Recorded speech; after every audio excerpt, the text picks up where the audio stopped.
하나님은 생명이십니다. 하나님의 생명을 사람에게 주시려고, 하나님의 생명을 여러분에게 주시려고 하나님께서 어떠한 방법을 사용하셨는가를 성경이 보여주는데, 생명을 위해서 하나님의 말씀을 명령으로 주셨다라고 성경은 우리에게 알려주고 있습니다. 하나님이 여러분의 생명을 위하여서 하나님의 말씀을 명령으로 주셨다는 거예요. 그러니 여러분의 생명을 위해서 하나님의 말씀을 명령으로 받아들일 수 있기를 예수님 이름으로 축복합니다. 하나님의 말씀을 명령으로 받으세요. 내가 판단해서 이것은 순종해야지, 이것은 순종하지 않아야지, 내 의지로 판단하지 말고 하나님의 말씀을 명령으로 받으라는 거예요. 그냥 하나님의 의지로 받아들이라는 거예요. 내 의지로 분석하고 판단하지 말고 하나님의 의지를 그냥 받아들이라는 거예요. 그래서 명령으로 주셨으니 그 명령이 실행되는 곳마다 하나님의 생명으로 풍성하게 하신다는 것을 성경은 말하고 있습니다. 오늘은 부활하신 예수님께서 하늘로 올라가시기 전에 마지막으로 명령하시는 내용을 우리에게 알려주는데, 오늘 본문 16절에 보면 예수님이 갈릴리에 가셔서 마지막에 이 명령을 우리에게 하시는 것을 말해주고 있습니다. 마태복음 28장 7절에서도 예수님께서 갈릴리에서 만나자고 하는 내용을 우리에게 나타내주고 있어요.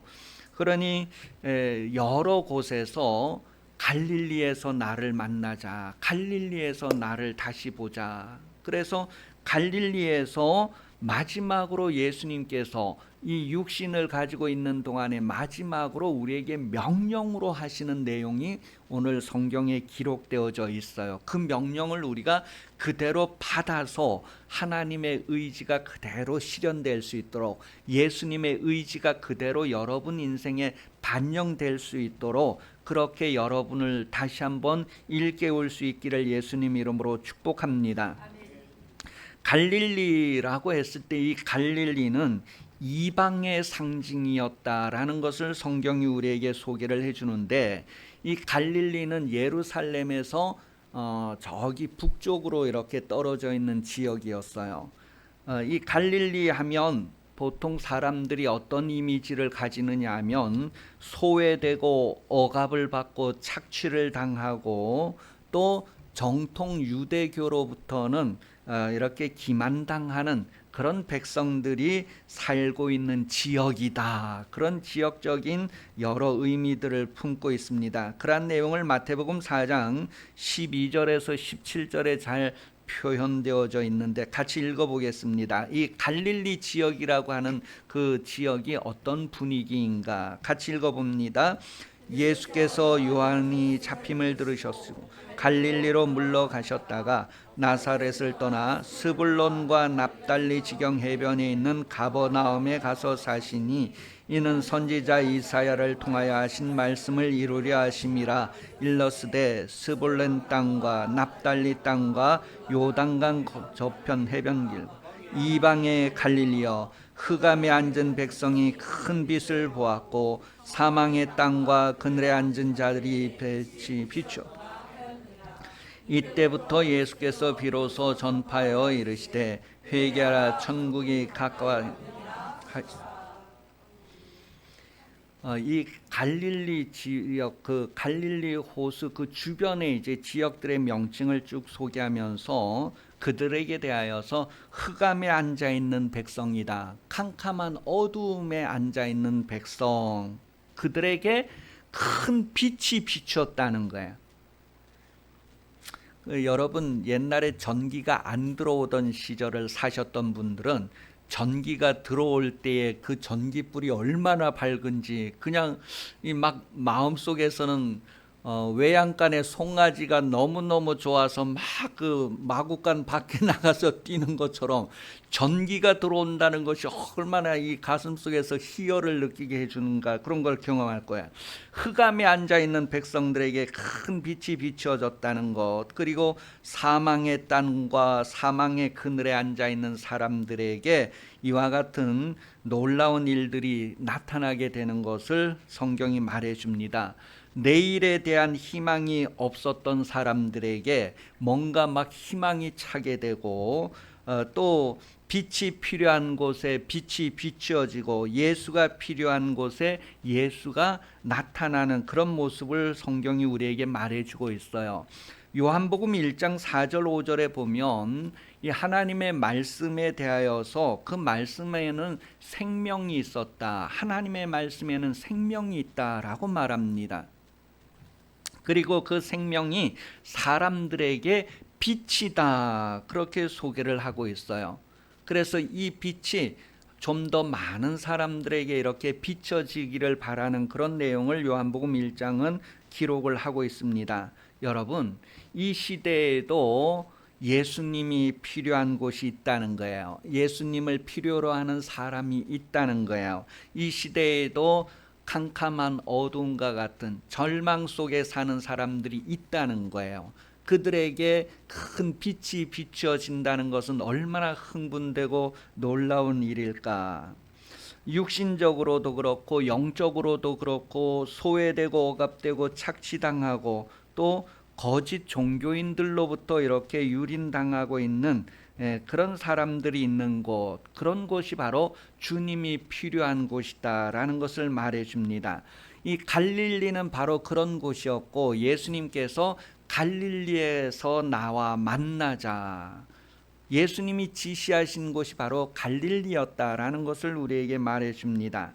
지금 이 시대에도 예수님께서 지시하시는 곳, 예수님이 먼저 가 계시는 곳이 어디일까? 바로 이와 같은 곳이다. 여러분도 예수님이 지시한 곳에 나아가고자 한다면, 여러분이 예수님을 찾아가 만나고자 한다면 어디로 가야 할까를 우리에게 알게 해주고 있습니다. 예수님께서 처음에 제자들을 부르시고 복음을 전도하기 시작하셨던 곳, 하나님의 나라가 가까이 왔으니 회개하고 하나님의 나라를 맞이하세요, 그렇게 외쳤던 곳이 바로 이 갈릴리였습니다. 갈릴리는 이렇게 처음부터 예수님이 복음 전도를 시작하셨던 곳이에요. 그리고 예수님이 많은 사역을 하시면서 여러 지역을 돌아서 마지막에 예루살렘에서 죽으시고 부활하신 후에 40일 동안 활동을 하시다가 마지막에 이제 이 갈릴리에 오시고 제자들에게 내가 너희보다 먼저 갈릴리에 가서 기다리겠다, 그래서 너희가 갈릴리에서 나를 만나자, 그렇게 말씀하셨고, 오늘은 갈릴리에서 이제 제자들을 만나서 마지막으로 이제 명령하시고, 이 명령을 하신 후에 승천하신 내용을 성경이 우리에게 가르쳐 주고 있습니다. 그러니 오늘도 예수님은 복음 전도를 처음 시작하셨던 갈릴리, 바로 거기에 먼저가 계신다는 거예요. 여러분보다 먼저가 계셔서 여러분이 거기 오기를 기다리고 계시고, 거기 온 이들에게 마지막 명령을 하시는 내용을 성경이 우리에게 보여주고 있습니다. 여러분도 예수님이 계시는 곳에 나아가서 그분의 명령을 새롭게 들을 수 있는 인생 되기를 예수님 이름으로 축복합니다. 우리가 예수님께 나아가서 예수님의 말씀을 듣고 받아서 그대로 지키고 그대로 행한다면 예수님의 제자가 됩니다. 예수님의 제자의 삶을 살 때에 예수님이 그들 가운데에 함께 하시겠다, 그 인생에 함께 하시겠다, 그 시대에 함께 해주겠다라고 말씀하고 있습니다. 성경에서 예수님께서 지시하시는 산, 그랬어요. 갈릴리 지역에서 예수님이 지시하시는 산, 그렇게 표현을 하고 있는데, 이 산이라고 하는 의미가 성경에 여러 가지로 나타나지만 그 중에 몇 가지는 하나님의 뜻이 계시되는 곳, 하나님의 뜻이 나타나는 곳이었어요. 그리고 예수님이 가르침을 베푸시던 곳이 바로 이 산이었다라고 말하고 있어요. 또 하나님과 만나는 기도의 장소가 바로 이 산이었다라는 내용을 마태복음 5장 1절 2절을 통해서 확인할 수 있어요. 예수님이 산에 올라가셔서 팔복을 말하시고 이렇게 하나님 나라에 대해서 선포하신 내용을 기록하고, 마태복음 17장 1절에서도 예수님은 높은 산에 올라가셔서 기도하시고 또 하나님의 하실 계획들을 드러내시고 그런 내용을 우리에게 나타내주고 있습니다. 마태복음 24장에서도 감난산 위에 앉으셔서 제자들을 가르치시던 그런 모습들을 우리에게 보여주고 있어요. 예수님이 또 이 갈릴리 지역의 한 지역을 지시하셔서 거기에서 만나자 하셨을 때에 이제 이와 같이 하나님의 뜻을 나타내고 마지막으로 하고 싶었던 말씀을 하시는 그런 내용을 우리에게 나타냅니다. 구약 성경에도 이 산에 대한 여러 가지 의미들이 나오는데, 그 중에 하나는 하나님이 이스라엘 백성들에게 말씀하실 때에 모세를 통하여 만나고 말씀하셨던 장소가 바로 산이었다, 그렇게 표현하고 있어요. 출애굽기 19장 3절에 보면 모세가 하나님 앞에 올라가니 여호와께서 산에서 그를 불러 말씀하시되 너는 이같이 야곱의 집에 말하고 이스라엘 자손들에게 말하라. 하나님께서 이스라엘 백성들에게 말하고자 하실 때에 모세를 통하여서 말씀을 하시는데, 모세와 하나님이 만난 그런 장소를 산이다, 그렇게 표현을 했어요. 계속해서 출애굽기와 레위기에 이러한 내용을 기록하고 있는데, 이스라엘은 하나님이 선택한 백성입니다. 하나님이 이스라엘을 여러 민족 중에서 선택했고 그 민족을 거룩한 민족이다라고 했습니다. 왜냐하면 하나님이 거룩하시기 때문에 이 백성과 연결을 하려면 거룩한 백성이 되어야 하기 때문에 하나님과 연결이 될 수 있단 말이에요. 그리고 그 백성을 통하여서 온 세상에 하나님께서 뭔가를 나타내시려고 이 거룩한 백성들에게는 사명이 주어져 있다는 것을 우리에게 성경이 말해주고 있어요. 신명기 7장 6절에 보면 이스라엘 백성을 향해서 만민 중에서 너를 자기 백성, 기업의 백성으로 택하셨다, 그렇게 표현을 했어요. 신명기 14장 2절에서도 너를 택하여 자기 기업의 백성으로 삼으셨다, 그렇게 표현했어요. 출애굽기 19장 5절 6절에도 모든 민족 중에서 하나님의 소유가 되게 했다, 그리고 제사장 나라가 되게 하셨고 하나님의 거룩한 백성이 되게 하셨다라고 기록을 하고 있습니다. 이스라엘 백성들에게만 이러한 특별한 은혜가 주어진 것이 아니라 베드로전서 2장 9절에 보면 저와 여러분에게도 이렇게 하나님께서 택하여 주시고 거룩하게 하시고 또 이 시대를 향한 사명을 주셨다라는 내용을 기록을 하고 있습니다.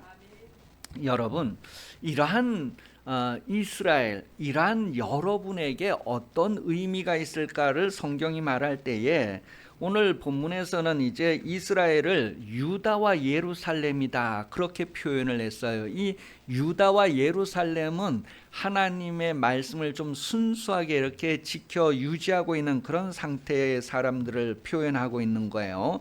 이 이스라엘에 대하여서 성경은 하나님의 성전이다, 하나님의 산이다, 그렇게 표현을 합니다. 여러분을 표현할 때에 성도라고 하고 예수 믿는 사람이라고 하는데, 여러분을 하나님의 산, 하나님의 성전, 그렇게 표현한다고요.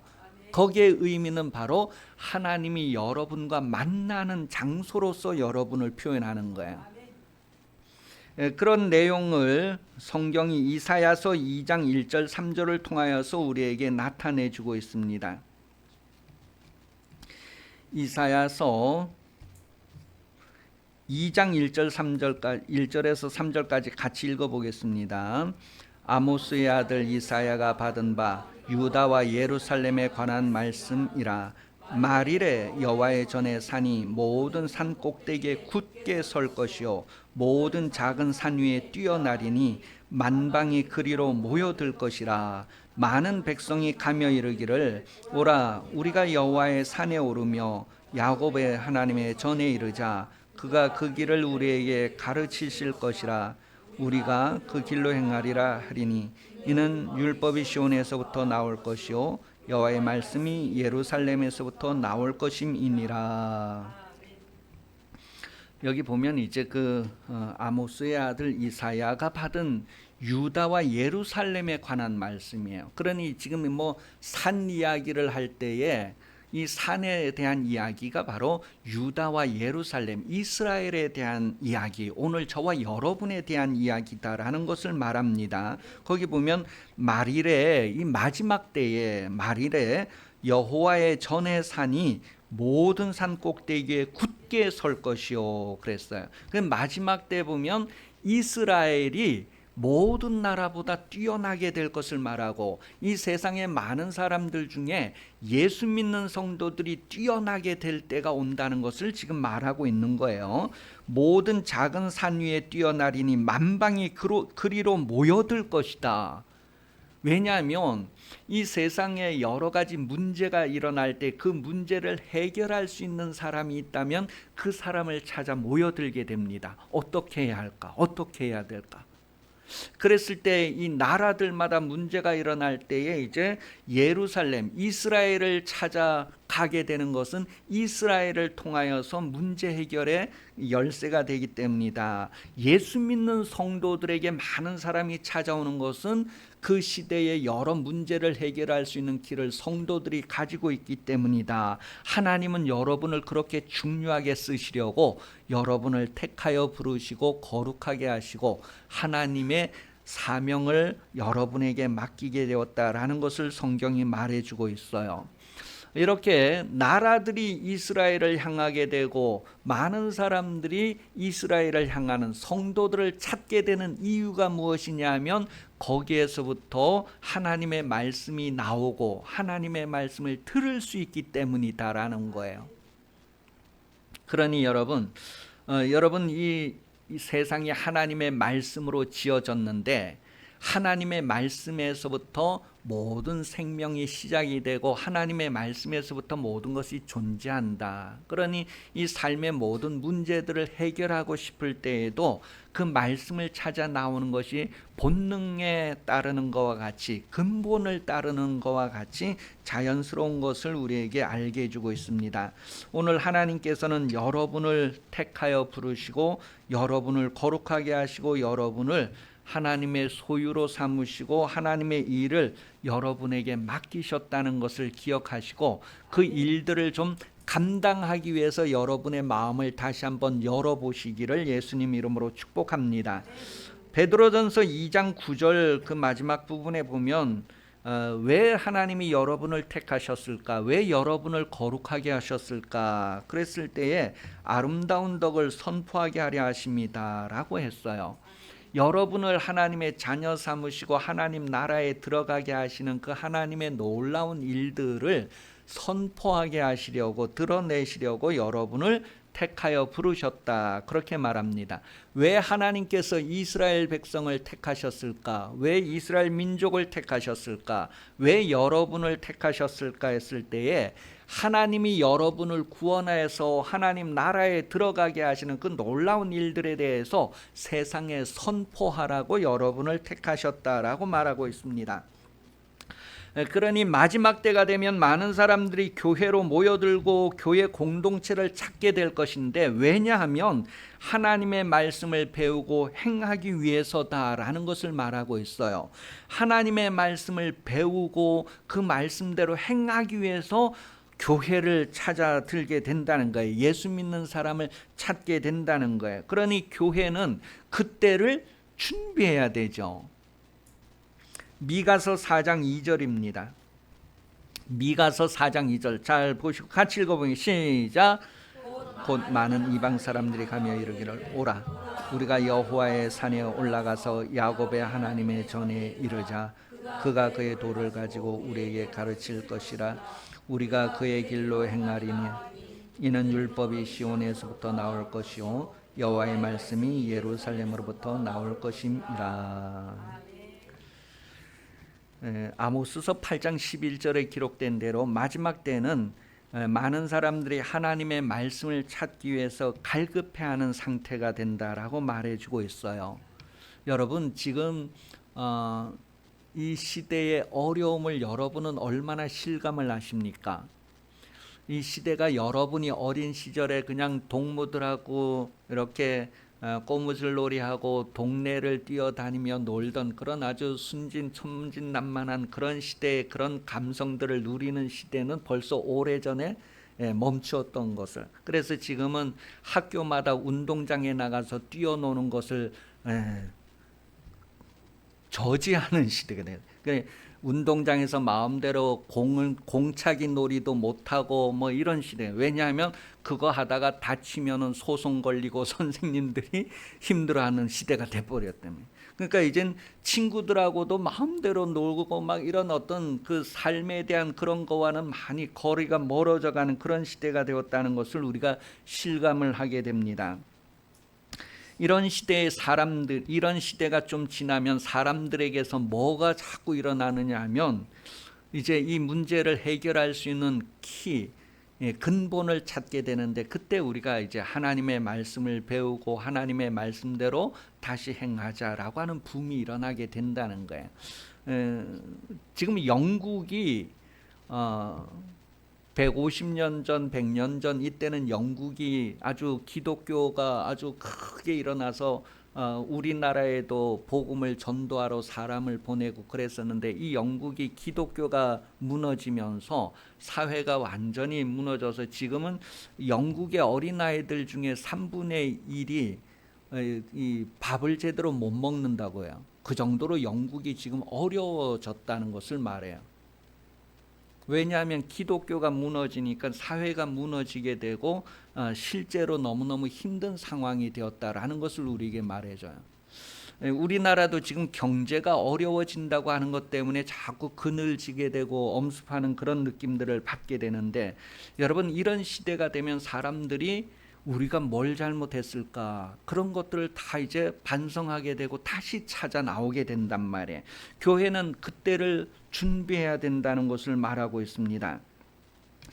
이제 예수님께서 오늘 마지막 명령하시는 내용을 본문 18절에 말하는데, 예수님은 모든 권세를 아버지께 받았다, 그렇게 표현을 했어요. 모든 권세를 아버지께 받았고 이제 성령으로 명령하시는 것을 우리에게 성경이 보여주고 있어요. 사도행전 1장 2절에 보면 그가 택하신 사도들에게 성령으로 명하시고 승천한 날까지 이를 기록하였다. 그러니까 예수님이 성령으로 명령하시고 승천하셨다라고 말하고 있어요. 그래서 본문 19절에서 20절까지 보면 예수님이 마지막으로 우리에게 생명이 되는, 마지막으로 우리에게 명령하신 말씀이 무엇인가 했을 때, 가서 모든 민족을 제자로 삼고 아버지와 아들과 성령의 이름으로 세례를 주고 예수님께서 분부하신 모든 것을 가르쳐 지키게 하라. 여러분 이런 일들이 어떻게 나를 통해서 이루어질 수 있을까요? 예수님의 마지막 명령이 어떻게 나를 통해서 이루어질 수 있을까? 그것은 하나님이 함께 하셔서 가능하다, 그렇게 오늘 본문 마지막 절에 기록을 하고 있어요. 하나님이 여러분과 함께 하셔서 여러분들이 갈 수 있고 모든 사람을 제자로 삼아서 하나님의 복음을 가르치고 전도할 수 있게 하시고 세례도 주고 하나님 말씀대로 바르게 사세요, 그렇게 굳건하게 일으켜 줄 수 있게 된다는 것을 말해요. 그러니 여러분, 하나님이 여러분과 임마누엘 하신다, 여러분과 함께 하신다고 했을 땐 이와 같은 일들을 이루시기 위해서 함께 하시니, 이런 일들이 여러분을 통해서 풍성하게 일어날 수 있도록 기도하시고 여러분 자신을 준비하여서 쓰임받는 삶을 살 수 있기를 예수님 예수님 이름으로 축복합니다. 특별히 이제 우리가 어디를 갈까, 무엇을 할까 했을 때에 성령의 지시하심을 받아 가는 것을 말합니다. 오늘 이 갈릴리 지역에 예수님이 지시하신 산이 있다는 거예요. 거기에 모여야 된다는 것을 말하는 것처럼 오늘 이 시대에도 성령이 지시하시는 곳으로 가는 삶을 살아야 된다고 말합니다. 신명기 1장 33절입니다. 신명기 1장 33절 말씀 같이 읽어보겠습니다. 시작. 너희가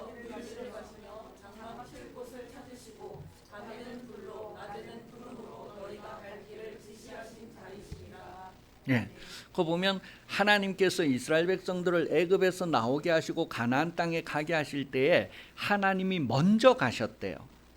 하나님이 먼저 가시고 어디로 가라 이렇게 지시하셨다, 그렇게 말하고 있습니다. 이 시대에도 이러한 시대 상황 가운데 정치가 혼란스럽고 경제가 어려워지고 각 가정이 힘들고 어려울 때 부모와 자식 시대가 어려워지고 이럴 때에 어떻게 해야 될까 했을 때 하나님이 먼저 가시면서 지시하신다는 거예요. 그래서 우리가 그 지시를 따라가는 것을 성경이 말해주고 있어요. 그때 하나님이 그렇게 하신다라고 해서 성부 하나님에 대한 모습을 우리에게 보여주는데, 오늘 본문은 예수님도 이렇게 지시하셨다, 성자 하나님의 지시하시는 모습을 보여주고 있어요. 또한 사도행전 8장 26절에서 29절에 보면 성령께서 어디로 가야 될 것을 지시하시는 그런 내용을 기록하고 있어요. 성경은 하나님을 우리에게 나타낼 때에 성부 하나님의 모습으로, 성자 하나님의 모습으로, 성령 하나님의 모습으로 그렇게 사역에 구분되는 모습을 통해서 우리가 좀 더 구체적으로 어떤 사역을 할 것을, 사명을 감당할 것을 알게 해줍니다. 그래서 기독교의 하나님은 삼위일체 하나님이다 라고 말하고 있어요. 삼위일체는 그만큼 완벽하게, 완전하게, 더 구체적으로 우리와 함께 하시는 하나님을 우리가 느끼고 깨닫고 알 수 있도록 하나님이 자신을 나타내 주신 방법이에요. 그래서 삼위일체 하나님에 대한 그러한 인식을 가지고 우리가 하나님의 말씀을 대하게 됩니다. 이렇게 성경은 마지막 부분에서 아버지와 아들과 성령의 이름으로 세례를 주고 그렇게 말해요. 아버지의 이름이 뭔지 잘 모르잖아요. 그런데 예수님이 오셔서 아버지가 아버지의 이름을 나에게 주셨다, 그러면서 나의 이름이 뭐냐면 예수다라는 것을 말하고 있어요. 하나님의 이름이 예수인데 그 예수라는 이름을 아들에게 주셨다라고 말하고 있어요. 그래서 예수라고 불려지는 거예요. 그리고 우리가 무엇을 할 때에도 다 예수 이름을 위하여서 예수 이름으로 하라는 것을 말합니다. 하나님이 우리에게 성령을 주실 때에도 성령은 누구 이름으로 오셨다고요? 예수 이름으로 오셨다, 그렇게 성경이 말하고 있어요. 그래서 우리가 세례를 받을 때 예수 이름으로 세례를 주는 거예요. 성부와 성자와 성령의 이름으로 세례를 주노라 할 때 그 이름이 뭐냐면 예수였다는 것을 성경이 우리에게 말하고 있어요. 성경은 구체적으로 하나님의 이름이 예수다, 그렇게 말하는 문장은 없어요. 그러나 성부 하나님을 통해서 우리에게 알게 하시고, 성자 하나님을 통해서 알게 하시고, 성령 하나님을 통해서 우리에게 알게 하시는 것이 바로 예수가 하나님의 이름이다라는 것을 말하고 있어요. 그래서 예수 이름으로 무엇을 하든지, 먹는 것도 예수 이름으로, 말하는 것도 예수 이름으로, 무엇을 하든지 다 예수 이름으로 하라는 것은 그 이름의 영광을 나타내기 위해서 그렇게 하라는 것을 말하고 있습니다. 이러한 내용을 우리가 사람들에게 찾아가서 가르치고 이러한 것들을 그대로 지켜 행하도록 그렇게 하라는 거예요. 지켜 행함으로 생명을 얻기 때문에 그렇습니다. 여러분들이 정말 하나님을 알고 하나님의 말씀을 지켜서 생명을 얻은 자, 영생을 얻은 자가 되었다면 이제 다시 한번 하나님이 여러분과 함께 하심으로 다른 사람을 향하여서 정말 어두움에 빛이 필요한 것처럼 세상에서 여러 가지 무거운 짐을 지고 있는 사람들에게 여러분이 찾아가서 하나님이 여러분의 짐을 맡아주시는 분이다. 하나님이 여러분을 이 상황에서 건져주시고 구원하시는 분이시다. 하나님은 여러분에게 생명을 주시고 영생하기를 원하시는 분이시다. 그 길로 여러분을 이끌어 가시는 분이다 라는 것을 잘 소개해서 많은 사람들이 세례받고 많은 사람들이 배우고 행하여서 생명을 얻고 더 풍성케 하는 일이 여러분을 통하여서 더 완전하게 이루어지고 완성되어질 수 있는 그런 인생 되시기를 예수님 이름으로 축복합니다. 기도하겠습니다. 하나님 아버지, 삼위일체 주일에 모여서 하나님의 말씀을 들었습니다. 하나님의 말씀이 우리에게 새로워지게 하시고 우리에게 생명을 얻고 더 풍성하게 얻게 하시려고 명령으로 주신 말씀을 우리가 새롭게 듣게 하여 주시고 들어서 행함으로 결실함이 있는 성도가 되게 하여 주옵소서.